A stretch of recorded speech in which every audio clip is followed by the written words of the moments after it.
when we look around and we see today in our politics a rich white man telling working class white people that their problem is brown people, we need to understand the historical pedigree of that. That is symbolic of the entire history of race and class politics in America.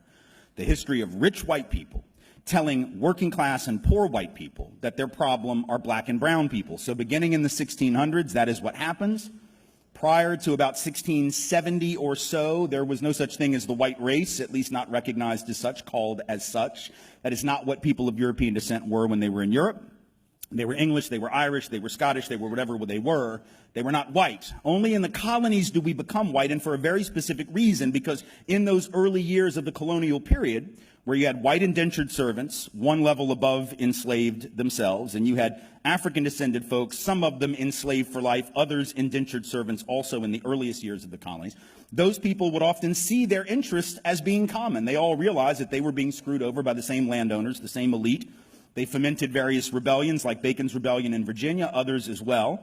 And as a result, the elite in the colonies realized that they had to figure out a way to get the other folks from Europe on their team. So they created this mentality that said, you're now a member of the white race. You're on our team. You're wearing our uniform. Now, you're at the end of the bench. You may not get in the game, but you're on our team, you see. So then they start putting white folks, now called, on the slave patrols, right?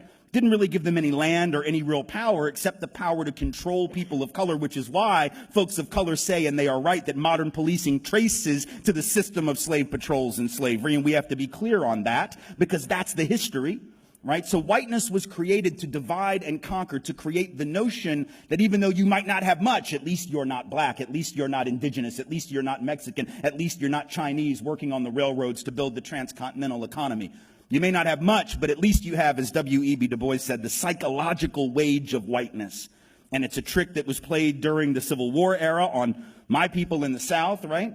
Rich folk, landowners in the South telling poor white folks who didn't own anything that they got to go out and fight to preserve the rich man's property in human beings. Fascinating.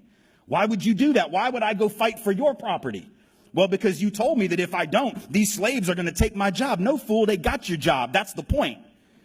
If you got to charge $1 a day and you can make them work for free because you own them, guess who got the gig, Jack? Not you. So in fact, the system of enslavement was in the long run against the class interest of working class white folks, but they got suckered. Same thing happened in the union movement.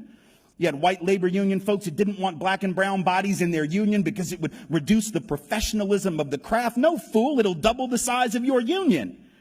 And then when you go out on strike, they can't replace your happy ass with the brown folk that you didn't want next to you in the first place. Because when they do replace you with them, then you will blame them, not the elite. See how that works? It's a trick. And it has worked for hundreds of years. It is working on some folk right now. And it is our job to resist that with every fiber of our being.